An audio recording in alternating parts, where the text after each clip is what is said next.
The Asante Kingdom was an expanding power in West Africa, as the ruling kings, the Asantehes, pursued their ambitions for greater power through military expansion. They took many prisoners. Before the rise of the Atlantic slave trade, these war captives might be traded in prisoner exchanges, redeemed for ransom, or kept as household servants. But now a more profitable fourth option developed: sale to Europeans and transport across the ocean. Where war captives had once been a mere byproduct of traditional warfare, now Asante generals had a new motive for military expansion: the Atlantic slave trade. British slave traders sailed to Cape Coast Castle, one of many coastal fortifications built to facilitate the slave trade, to pay with currency, rum, cloth, and guns for these unfortunate captives. It is important to note that due to the export of potatoes from the Americas, which had the highest caloric value per acre of any other product, Europe witnessed a huge increase in population, as did other places of the world. There was also new developments in science, where people started to live longer. So while there was an increase in population throughout the world, only Africa had a decrease or stagnation, and much of that had to do with the export of Africans to the Americas. The economic exchange between Europe, Africa, and the Americas is often called the triangular trade, which refers to the movement of manufactured goods from Europe to Africa, of African humanity to the Americas, and of colonial products such as sugar, tobacco, and timber back to Europe.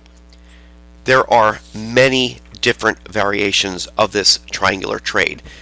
The export of African slavery was only one example. The image of triangular trade is convenient, but it simplifies the realities of world trade in this period. For example, Indian Ocean networks connected to Atlantic ones whenever they brought cotton textiles from India to West African consumers. Paid for in American silver, Indian textiles were then exported to Africa, Europe, and the Americas.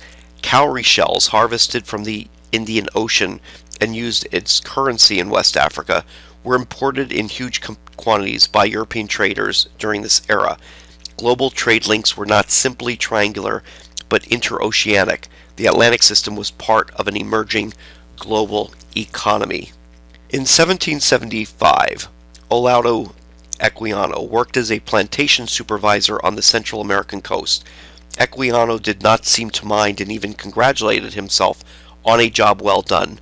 All my poor countrymen, the slaves, when they heard of my leaving them, were very sorry, as I had always treated them with care and affection, and did everything I could to comfort the poor creatures. This is a quote from Equiano's narrative. Over the next decade, however, Equiano, like many others, came to believe that slavery was inherently evil and needed to be abolished. His change in thinking was partly an outcome of deepening religious conviction. After surviving a shipwreck, Equiano joined the Methodist movement, whose founder had argued that slavery was incompatible with Christian morality.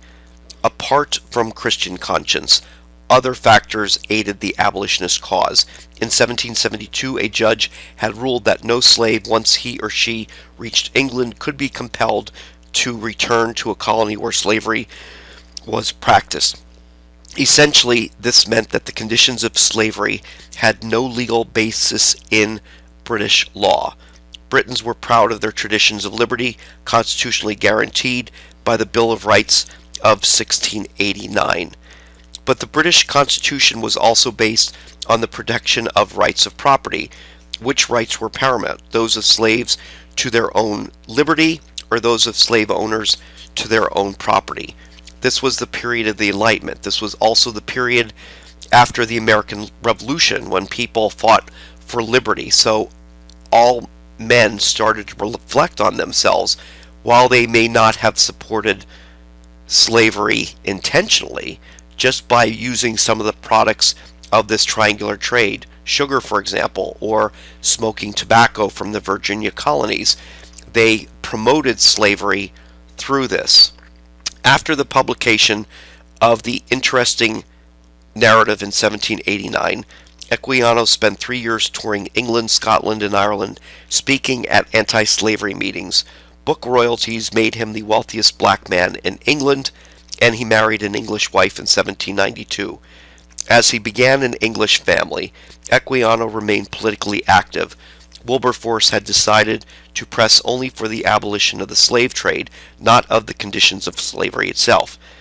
Not interfering in existing property relations, even when the property consisted of human beings, had a better chance in Parliament. Even with this more limited agenda, the abolition of the slave trade took much longer than its proponents had hoped. The convulsions of the French Revolution made progressive reforms deeply suspect. In fact, Equiano even deleted the names of his more radical subscribers to avoid trouble. When Equiano passed away in 1797, he was still waiting.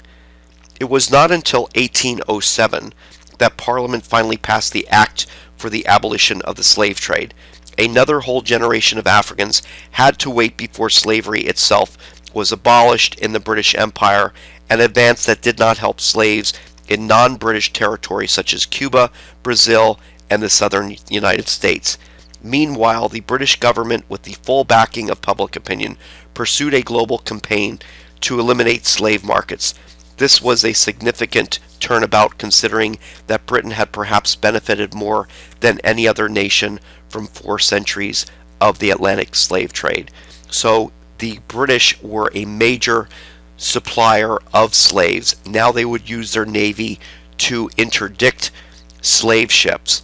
But slavery still existed in certain parts of the world, but this was a significant turnaround to the Atlantic slave trade.